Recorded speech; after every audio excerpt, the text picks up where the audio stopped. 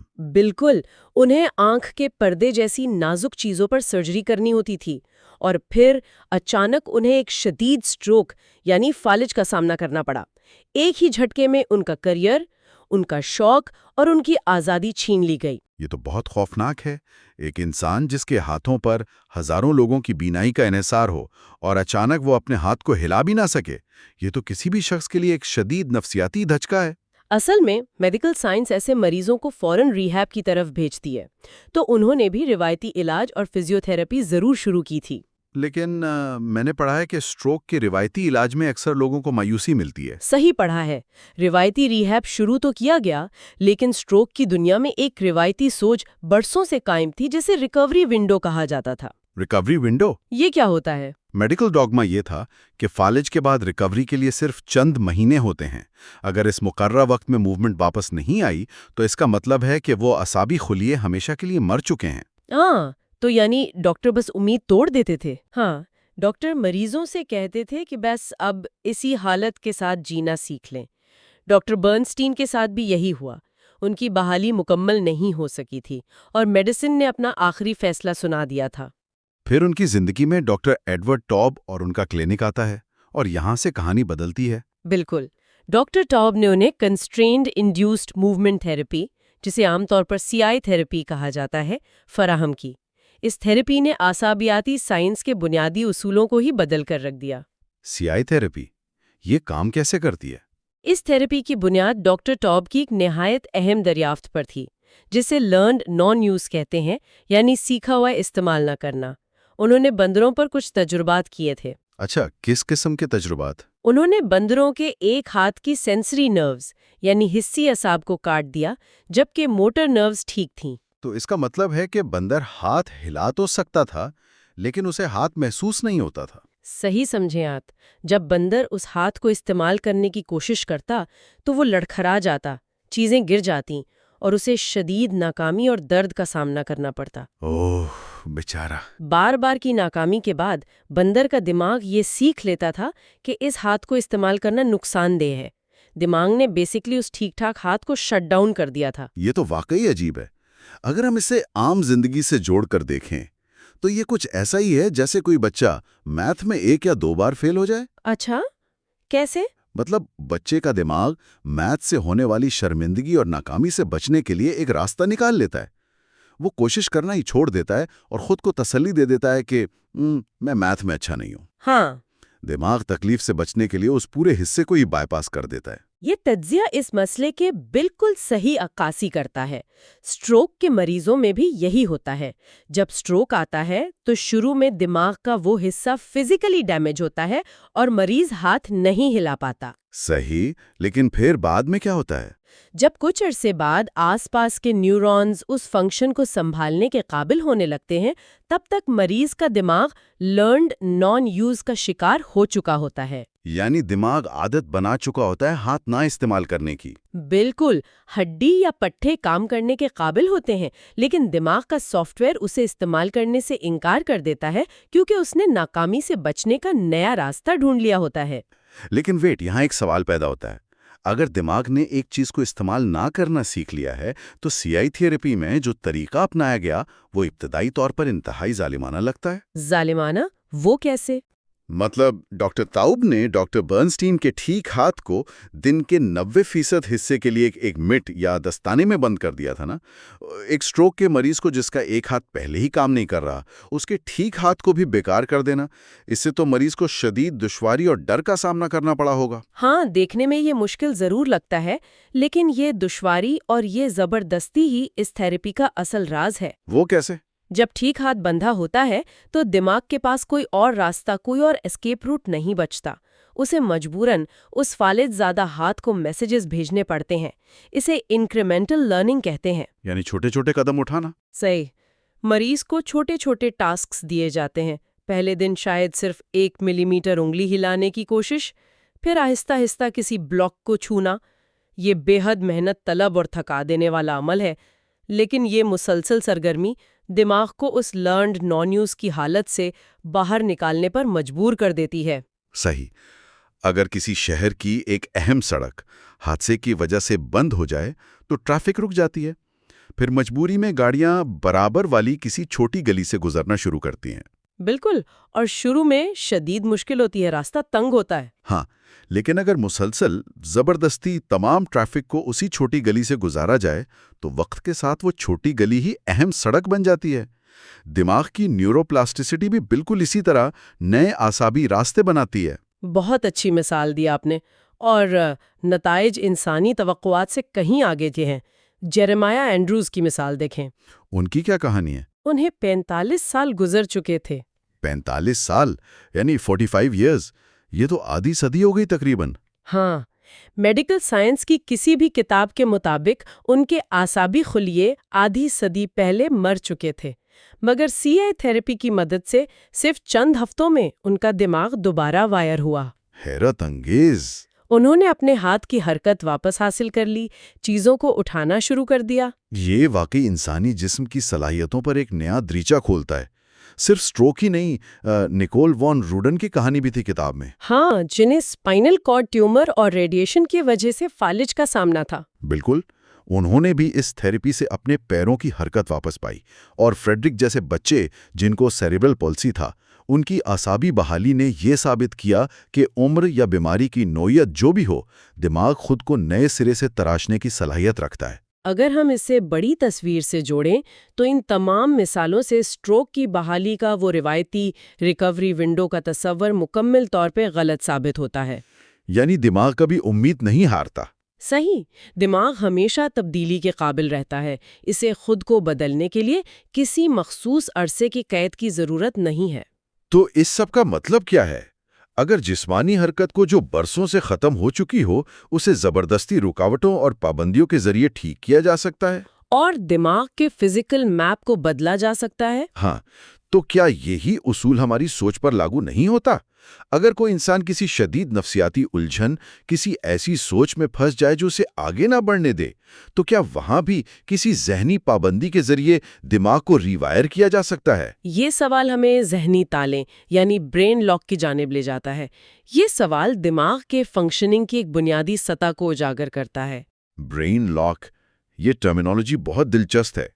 دیکھیں، فکر کرنا انسانی فطرت کا ایک لازمی حصہ ہے۔ فکر ہمیں خطرات سے بچاتی ہے، مستقبل کی منصوبہ بندی میں مدد کرتی ہے، لیکن جب ہم obsessive compulsive disorder یعنی OCD کی بات کرتے ہیں تو یہ فکر ایک قیدی بننے جیسا احساس بن جاتی ہے۔ عام طور پر تو لوگ OCD کو بس صفائی پسندی سمجھتے ہیں۔ یہی تو غلط فہمی ہے۔ یہ صرف صفائی پسندی یا چیزوں کو ترتیب دینے کا نام نہیں ہے۔ یہ ایک شدید دماغی تالا ہے، ایک ایسا لوپ ہے جو دماغ کے مخصوص حصوں کی ہائپر ایکٹیویٹی کی وجہ سے بنتا ہے۔ اس دماغی تالے کی بائیولوجی کو سمجھنا بہت ضروری ہے۔ آخر دماغ کے اندر ایسا کیا ہو رہا ہوتا ہے جو کسی انسان کو ایک ہی ڈر کے ارد گرد گھومنے پر مجبور کر دیتا ہے؟ OCD کے پیچھے دماغ کے 3 اہم حصوں کا مس فائر ہونا شامل ہے۔ پہلا حصہ آربیٹل فرنٹل کارٹیکس یعنی OFC ہے۔ اس کا کیا کام ہوتا ہے؟ اس کا کام غلطیوں کو پہچاننا ہے۔ جیسے جب کوئی گاڑی لاک کرنا بھول جائے تو یہ ایک الارم بجاتا ہے کہ کچھ غلط ہے۔ اچھا، یعنی ایک وارننگ سسٹم۔ بالکل۔ دوسرا حصہ سنگولیٹ جائرس ہے، جو اس الارم کے بجنے پر جسم میں شدید بے چینی اور خوف کا احساس پیدا کرتا ہے تاکہ اس مسئلے کو حل کیا جا سکے۔ اور تیسرا حصہ؟ اور تیسرا حصہ کارڈیٹ نیوکلیس ہے۔ عام انسان میں یہ ایک آٹومیٹک گیئر شفٹ کی طرح کام کرتا ہے۔ Gear shift? کیسے؟ جب مسئلہ حل ہو جائے یعنی گاڑی لاک ہو جائے تو یہ گیئر بدل کر دماغ کو اگلے خیال کی طرف منتقل کر دیتا ہے۔ لیکن OCD سے متاثر انسان میں یہ اعصابی گیئر شفٹ شاید کام کرنا چھوڑ دیتا ہے؟ آپ نے بالکل ٹھیک پکڑا۔ OFC کا الارم بج رہا ہے کہ ہاتھ پر جراثیم ہے، سنگولیٹ جائرس جسم میں ایسی دہشت پھیلا رہا ہے جیسے کوئی شدید خطرہ سر پر ہو۔ تو انسان ڈر کے مارے ہاتھ دھوتا ہے۔ ہاں، لیکن کارڈیٹ نیوکلیس گیر نہیں بدلتا، الارم بند نہیں ہوتا۔ وہ انسان اس بے چینی کو کم کرنے کے لیے مزید ہاتھ دھوتا ہے، لیکن اس سے بے چینی مزید بڑھ جاتی ہے۔ یہ تو ایک نہ ختم ہونے والا عذاب بن جاتا ہے۔ یہی وجہ ہے کہ او سی ڈی کے لوگ ان کمپلشنز یعنی ہاتھ دھونے یا تالے چیک کرنے کی عادت میں پھنس جاتے ہیں۔ وہ چند لمحوں کی تسلی کے لیے یہ کام کرتے ہیں، لیکن ڈر واپس اور بھی زیادہ طاقتور ہو کر آتا ہے۔ صحیح بات ہے۔ یہاں میرے ذہن میں ایک بنیادی سوال آتا ہے۔ عام طور پر نفسیات میں، خصوصاً سائیکو انالیسس میں، یہ سکھایا جاتا ہے کہ اگر کوئی انسان کسی ڈر یا الجھن کا شکار ہے تو اس کا سامنا کرے، اس ڈر کی گہرائی میں جائے، اس پر بات کرے۔ ہاں، سٹینڈرڈ تھیراپی تو یہی ہوتی ہے۔ تو او سی ڈی کے مریض کو اس کے ڈر کے بارے میں بات کرنے کا طریقہ یہاں بیکار کیوں ہو جاتا ہے؟ یہ سائیکو انالیسس کی ایک بہت بڑی حدود ہے جب ہم ایسے برین لاکس کی بات کرتے ہیں۔ مسئلہ یہ ہے کہ پرانی تھیراپیز وہم کے مواد یعنی اس کے کانٹینٹ پر توجہ دیتی ہیں۔ کانٹینٹ پر یعنی سوچوں پر۔ ہاں، وہ پوچھتے ہیں آپ کو کیوں لگتا ہے کہ ہاتھ گندے ہیں، بچپن کا کیا واقعہ اس سے جڑا ہے۔ لیکن نیورو سائنس ہمیں بتاتی ہے کہ جب کوئی مریض اپنے اس وہم پر غور کرتا ہے، اس پہ بات کرتا ہے، تو وہ دراصل دماغ کے اسی مس فائرنگ سرکٹ کو دوبارہ استعمال کر رہا ہوتا ہے۔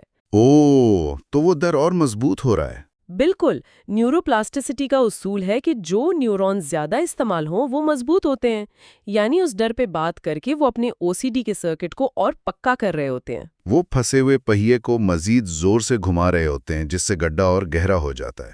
اچھی مثال ہے۔ اسی ناکامی کو سمجھتے ہوئے ڈاکٹر جیفری شوارٹز نے نیورو پلاسٹیسٹی پر مبنی ایک بالکل نیا طریقہ دریافت کیا۔ انہوں نے دواؤں کے بجائے انسان کے اپنے خیالات کو استعمال کرنے کا طریقہ بتایا۔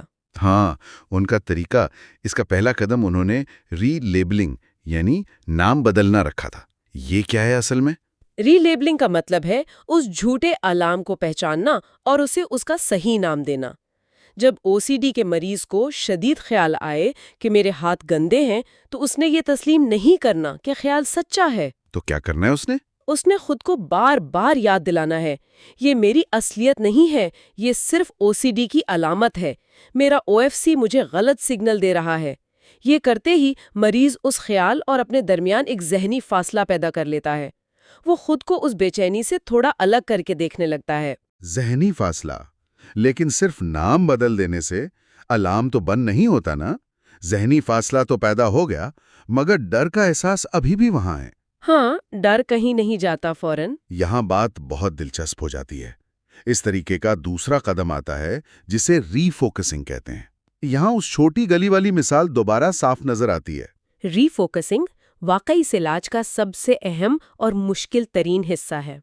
جب وہم کا دورہ پڑے اور الارم پوری طاقت سے بج رہا ہو تو مریض کو وہ عادت یعنی کمپلشن نہیں کرنی۔ تو اس وقت کیا کرنا ہے؟ اس کے بجائے اس نے جان بوجھ کر پوری طاقت لگا کر اپنی توجہ کسی اور دلچسپ سرگرمی پر لگا دینی ہے، چاہے وہ باغبانی ہو، کسی ساز کو بجانا ہو یا کوئی کتاب پڑھنا ہو۔ یہ ایسا ہی ہے کہ آپ اس بند سڑک کو چھوڑ کر زبردستی دماغ کی ٹریفک کو کسی اور گلی میں موڑ رہے ہیں۔ لیکن ذرا سوچئے یہ کتنا مشکل ہوگا۔ اس وقت انسان کا جسم اور دماغ اسے چیخ چیخ کر کہہ رہا ہوتا ہے کہ اگر اس نے ہاتھ نہیں دھوئے تو قیامت آ جائے گی۔ اس حالت میں اپنی توجہ ہٹانا عام بات نہیں ہے۔ یہاں آ کر ہمارا ول پاور یعنی قوت ارادہ کا تصور بالکل بدل جاتا ہے۔ بالکل۔ عام طور پر ہم ول پاور کو صرف ایک اخلاقی صفت سمجھتے ہیں، مگر یہاں ول پاور ایک حیاتیاتی یعنی بایولوجیکل طاقت کے طور پر سامنے آتی ہے۔ نیورو سائنس نے اس بات کو بالکل نئے رخ سے پیش کیا ہے۔ ول پاور کوئی ایبسٹریکٹ جذبہ نہیں ہے۔ تو پھر کیا ہے؟ جب کوئی انسان شدید نفسیاتی دباؤ کے باوجود اپنی توجہ کسی اور طرف موڑنے کا فیصلہ کرتا ہے تو اس کی یہ قوت ارادہ دماغ کے نیورونز کو فزیکل طور پر ری وائر کر رہی ہوتی ہے۔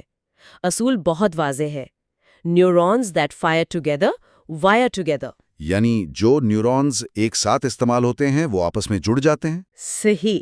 جب ڈر اور ہاتھ دھونے کی عادت ایک ساتھ فائر ہوتے ہیں تو وہ جڑ جاتے ہیں۔